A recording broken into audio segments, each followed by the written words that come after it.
Our scripture reading this morning comes from two passages in Exodus, chapter 4, verse 29 through chapter 5, verse 9, and chapter 5, verses 19 through 23.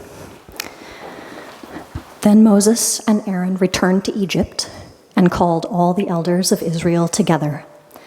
Aaron told them everything the Lord had told Moses, and Moses performed the miraculous signs as they watched. Then the people of Israel were convinced that the Lord had sent Moses and Aaron. When they heard that the Lord was concerned about them and had seen their misery, they bowed down and worshipped. After this presentation to Israel's leaders, Moses and Aaron went and spoke to Pharaoh. They told him, "This is what the Lord, the God of Israel, says. Let my people go, so they may hold a festival in my honor in the wilderness." "Is that so?" retorted Pharaoh. "And who is the Lord? Why should I listen to him and let Israel go? I don't know the Lord, and I will not let Israel go." But Aaron and Moses persisted. "The God of the Hebrews has met with us," they declared, "so let us take a 3-day journey into the wilderness so we can offer sacrifices to the Lord our God. If we don't, he will kill us with a plague or with the sword." Pharaoh replied, "Moses and Aaron, why are you distracting the people from their tasks? Get back to work. Look, there are many of your people in the land, and you are stopping them from their work." That same day, Pharaoh sent this order to the Egyptian slave drivers and the Israelite foreman: "Do not supply any more straw for making bricks. Make the people get it themselves. But still require them to make the same number of bricks as before. Don't reduce the quota. They're lazy. That's why they're crying out, 'Let us go and offer sacrifices to our God.' Load them down with more work. Make them sweat. That will teach them to listen to lies." The Israelite foreman could see that they were in serious trouble when they were told, "You must not reduce the number of bricks you make each day." As they left Pharaoh's court, they confronted Moses and Aaron, who were waiting outside for them. The foreman said to them, "May the Lord judge and punish you for making us stink before Pharaoh and his officials. You have put a sword into their hands, an excuse to kill us." Then Moses went back to the Lord and protested, "Why have you brought all this trouble on your own people, Lord? Why did you send me? Ever since I came to Pharaoh as your spokesman, he has been even more brutal to your people, and you have done nothing to rescue them." Well, I've still got something I want to say to the children. And what I want to point out to the children that are still here is, do you see what we've got here? We've got a pile of bricks, a load of bricks here. And we've just been hearing about bricks from what Jenny's been reading for us. What I want you to do is to go with Marie-Louise to the back. Can you see Marie-Louise at the back? There, with the black dress on. And see if you can build something. And then I'll be talking to the adults about bricks. And later on we can see what you've done and how it all fits together. But first I'll talk to the adults a bit. Has anybody heard of Fiona Onasunya? No? Fiona Onasunya is a lady who has a claim to fame in Britain. She is the first British politician to have been successfully recalled. A few years ago in Britain, people noticed that in America there's this thing called a recall procedure for getting rid of politicians between elections, and thought, obviously the political life of America is so healthy that anything they do there, we want more of that. So brought in 2015, I think, this a law in Britain allowing politicians to be recalled if they've broken the law. And what Fiona Onasunya did, she was found guilty in 2018, December 2018, so not long ago. She was found guilty of perverting the course of justice, what in some countries you'd call obstruction of justice, because she lied to the police about a speeding offence and got her brother, in fact, to volunteer to take the penalty points on her driving that she should have had on her driving licence. So you see what happens here. It's not the original offence that gets them, it's always the cover-up, you know. It's, if she'd just taken the speeding offence, then nobody would be interested. But by getting her brother to take the points on his driving licence, she was found out and she was guilty of this offence against justice. She was sentenced to 3 months in prison, and there was a recall petition getting rid of her. So she is the first British Member of Parliament to lose her seat by being recalled. Why am I talking about her? Because she said something I think was very interesting. She continued through all this process to insist that she was innocent, and sent a message to other members of Parliament to say that she was in good biblical company, along with Joseph, Moses, Daniel, Meshach, Shadrach, and Abednego, who were each found guilty by the courts in their day, and that Christ himself was accused and convicted by the courts of his day, and this was not the end, but the beginning of the next chapter in his story. Can anyone see anything slightly odd about the list that she came up with? I'll get back to it. Joseph, Moses, Daniel, Meshach, Shadrach, and Abednego, and Jesus himself. The odd one out there is, of course, Moses, because Moses was never actually tried. Pharaoh obviously thought you could just... I think Pharaoh had not heard of guilty until proved innocent. He thought you could go straight from... go straight to sentencing. So the point about this is that Moses, who was in fact, as we were looking at last week, Moses in fact was a killer. He did in fact kill somebody, and he tried to cover up his crime quite literally in the sand. And so in some ways he was a very unsuitable person to be a leader of anything at all, you'd say, but certainly leader of a whole nation. So he was a killer, a fugitive from justice, and to be fair, he was aware of it himself. And as Paul was pointing out last week, Moses gave God lots of reasons why he shouldn't be chosen to lead the people.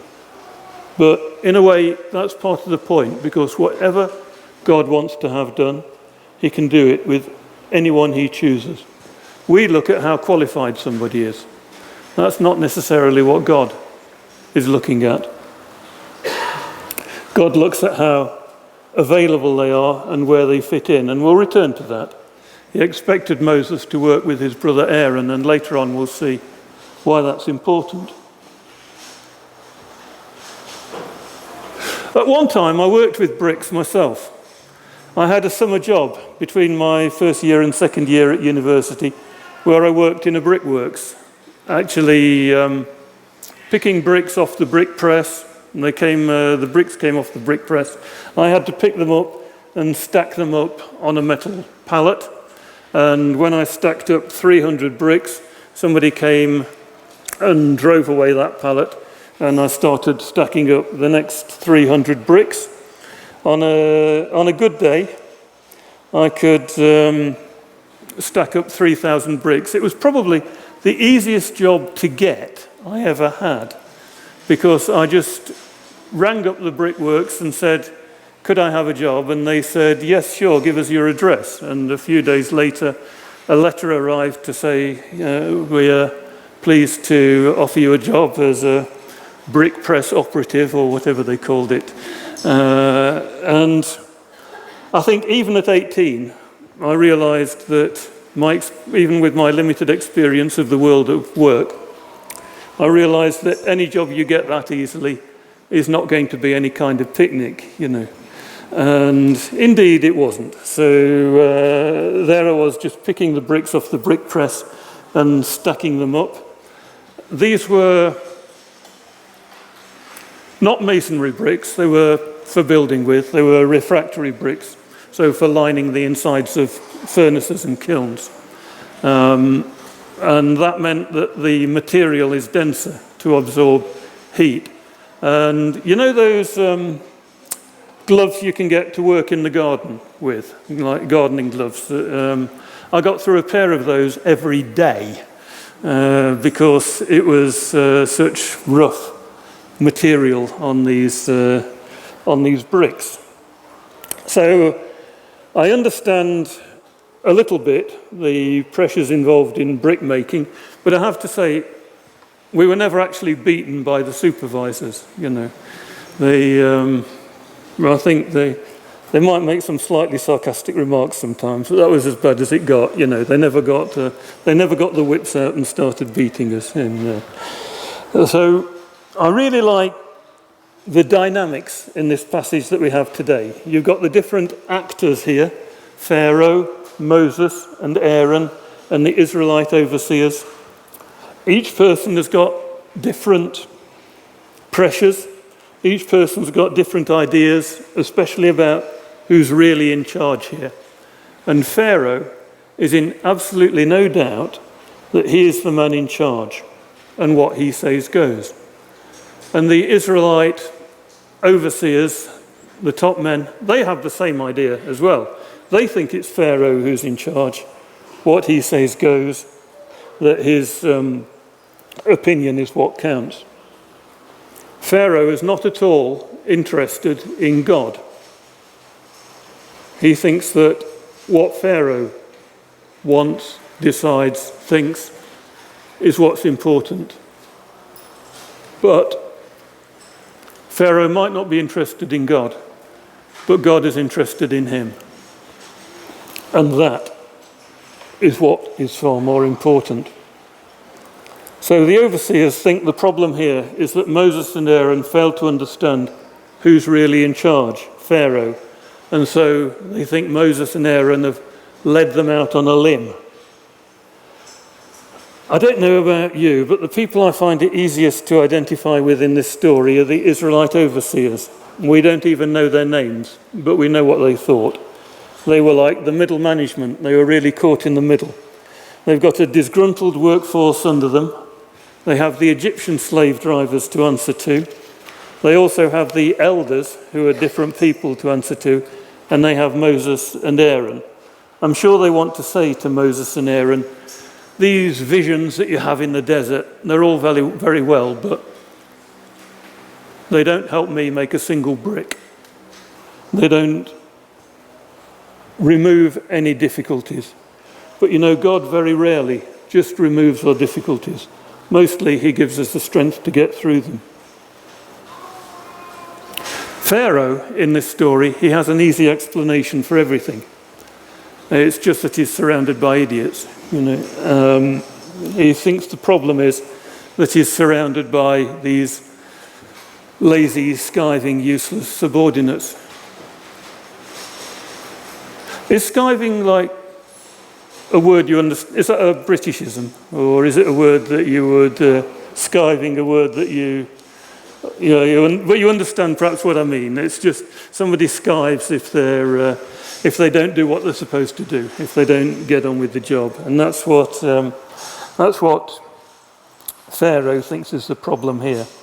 So Moses and Aaron effectively ask for a holiday for the workers, and his response is to double down and say, if you want 3 days off, I'll show you who's boss.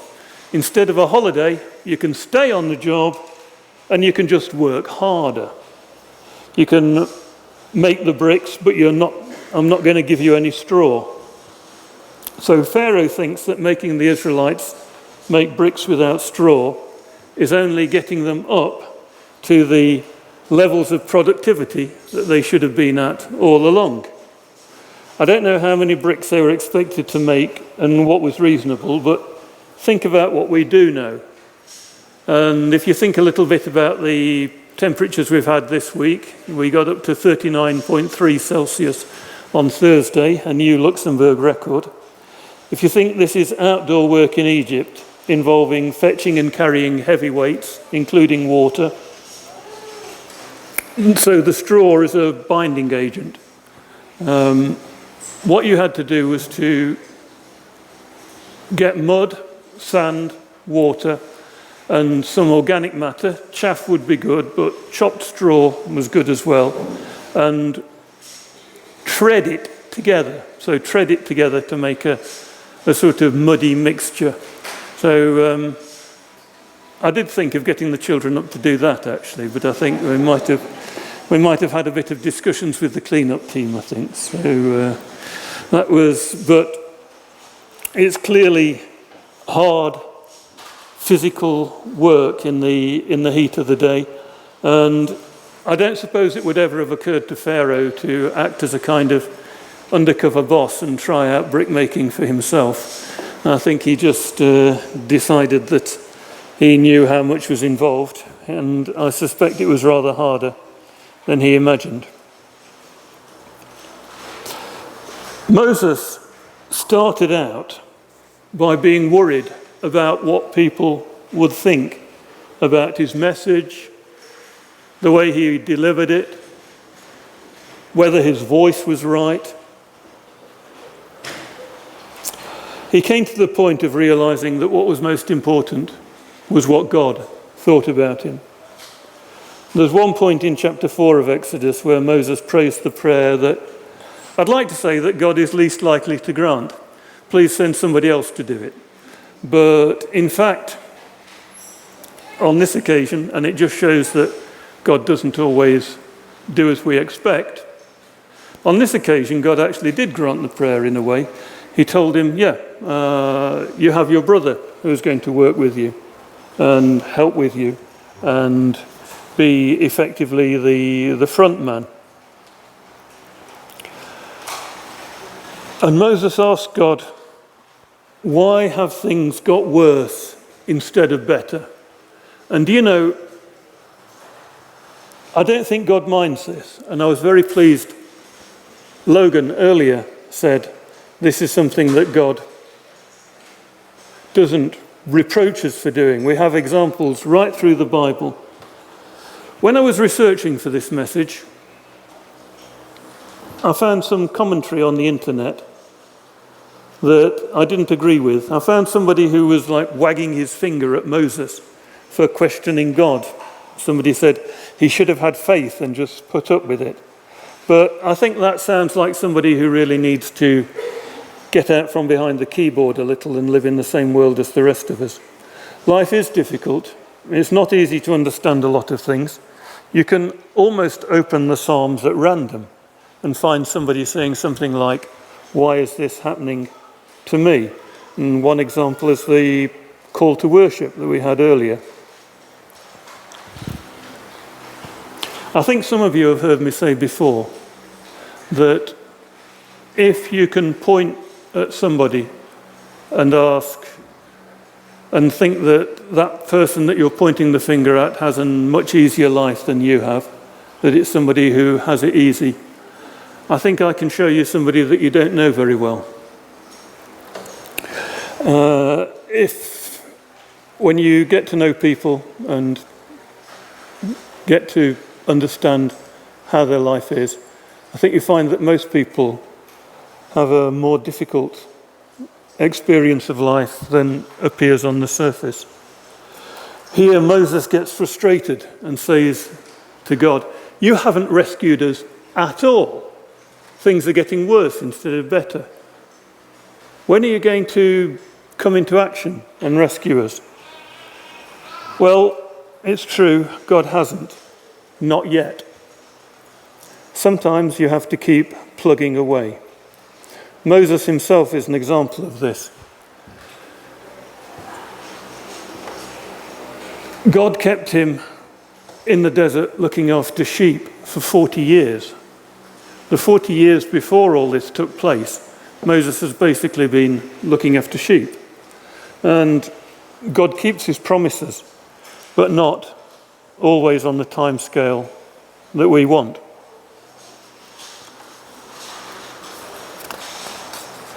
One point about bricks is that the material that you use is crucial. When I was working in the brickworks, one day I had a whole pallet of bricks rejected. The manager came up and looked at the bricks and just rejected all 300 of them, which I took rather personally, which is a bit silly because I had absolutely nothing to do with the mixture that went into the brick press. I just picked the bricks off, so it wasn't that I'd picked them off so inexpertly that they became bad at that point, you know. It was the original material that was the problem. Just like the straw in this story, if the materials, the ingredients of the bricks aren't right, then everything falls apart. So if what you want is to serve God, maybe you should be asking why your life isn't even harder, actually. It may be that God is preparing you for something. It may be that you're going to influence one person for God in a decisive way. Moses led a nation. Perhaps you're being prepared to lead one person. It's important to be in place when the moment comes. There was a noted preacher in the 19th century, Charles Haddon Spurgeon, who founded the Metropolitan Tabernacle in London. He was led to Christ by a preacher who apparently never led anybody else to Christ during his whole career. And he did it in a spectacularly poor sermon, apparently. The preacher just got stuck in the middle of his sermon and just kept repeating, "What about you? What about you? What about you?" So you would say, as a preaching performance, it was completely disastrous. But Spurgeon was sitting there and thought, yeah, what about me? So God can work through our brilliant moments and also through our rather less inspired ones. And I wonder if the less inspired ones are sometimes where God has seen more clearly. And it's actually one great and privileged thing, I don't know,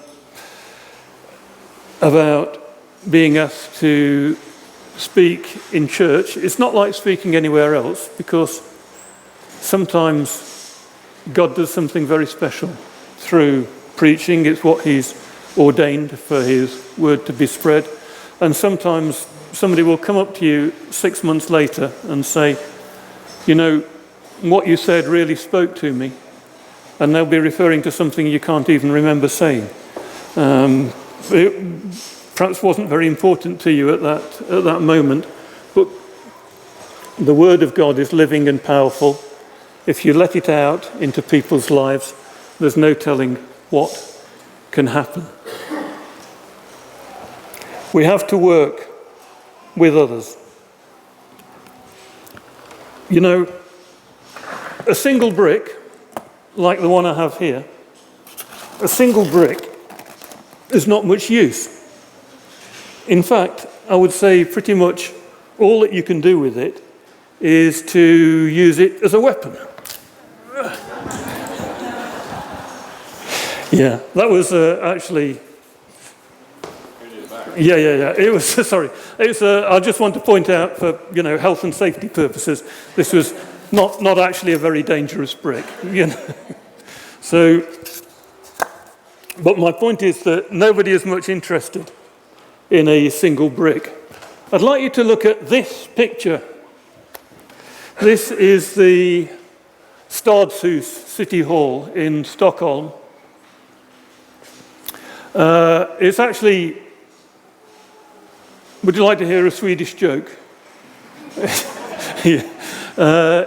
You may notice it's got the 3 crowns on top of it, which make it the It's actually the cheapest building in Stockholm because it's under 3 krona. And it's the building where every year in December the Nobel banquet it's where every year the Nobel banquet takes place in Stockholm. The king goes and honours the Nobel Prize winners. It's built in the National Romantic style. It was built over 12 years, from 1911 to 1923, and it contains nearly 8 million red bricks. So you're looking at 8 million bricks there, and probably nobody ever looked at that building and pointed at a specific brick and said, I really like that brick up there. Look, 2/3 of the way up, 30 metres in from the southwest corner, that's a particularly impressive brick, that one. You know, a single brick doesn't count for all that much unless it's in place. Because if there were a gap in the middle of the wall, then the gap would stand out. You know, God is building a temple today. You know what the bricks are? We are the bricks that God has to build with.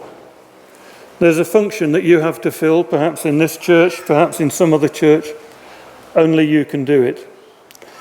There's a job you have to do, and if you don't do it, it won't be done. It's that simple. Imagine the hole in the middle of the wall where the brick is missing. There is no plan B.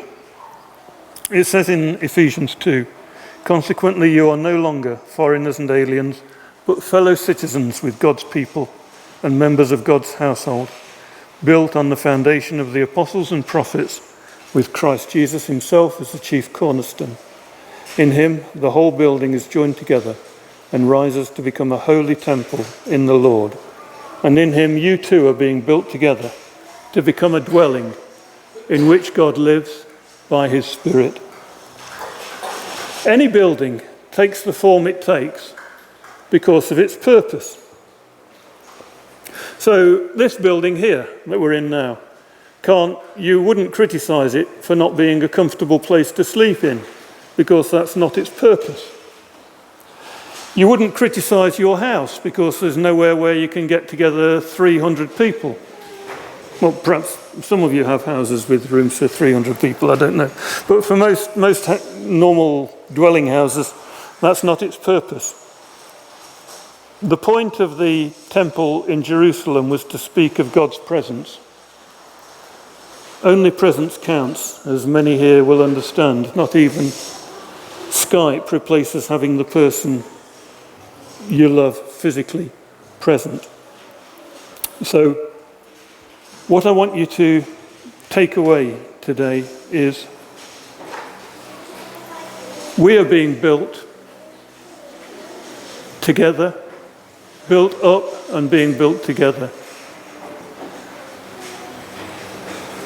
And that a heap of bricks in the yard doesn't count for much. Now, do you want to see what the children have built while we've been going on? I think so, don't we? Could someone bring up? Could you show us what we've got? Yeah, I think we're. Come on.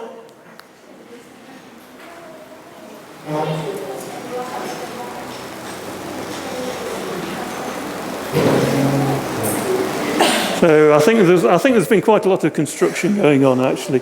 We're obviously going to see quite a lot of this. I was expecting to see a building. It looks as if we're going to get a whole town here. We've got a whole town here. So even while the service has been going on, there's been some construction going on. So just encourage you to take that home. Go with you, be built up, be built together.